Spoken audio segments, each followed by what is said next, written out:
Quick trivia. What is every real estate agent's least favorite form to see in their inbox? You got it right, the buyer's notice of cancellation. Obviously not our favorite form. We hate it when we see it as the seller's agent. We hate it when we fill it out as the buyer's agent.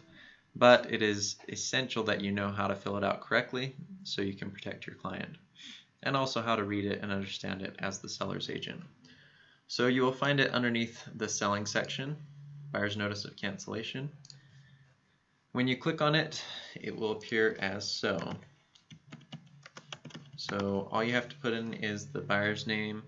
If it's been under contract, I'm sure you know the name of the seller. You'll put that in as well. And then to save time, as always, I like to have the MLS number fill out the form for me. So I'll paste over the MLS number, load it, update the fields, and then it will put in the city, zip code, all that stuff for me. So you got the buyer's name, buyer's brokerage, seller's name, seller's brokerage. In this case, it was the same brokerage.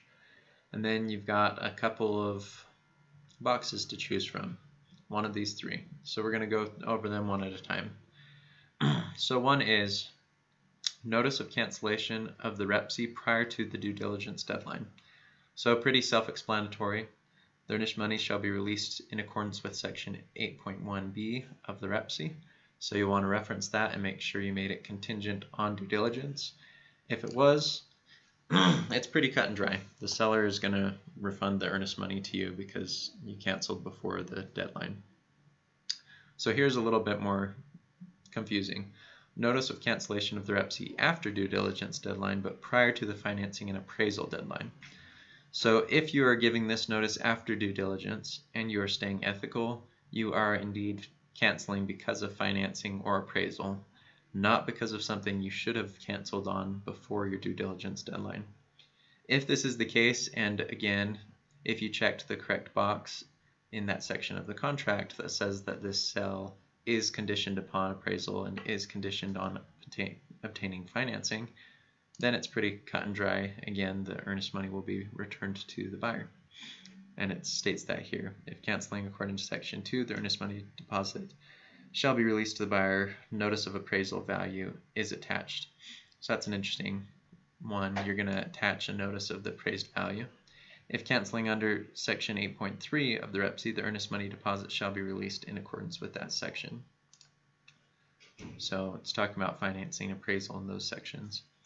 Now, number 3, notice of cancellation of the REPC, and then you get to check a box for these. And you'll notice you can't check one of these and this. It's either one of these 3. So let's say you decide to check this one. You'll say you are canceling based on financing condition. Risk of loss. That references that section in the REPC as well. Subject to sale of property of buyer. Hopefully you filled out that correctly. FHA VA loan addendum, secondary backup, short sale addendum, other. Once you filled that out, you're ready to send it for signatures and be on your way.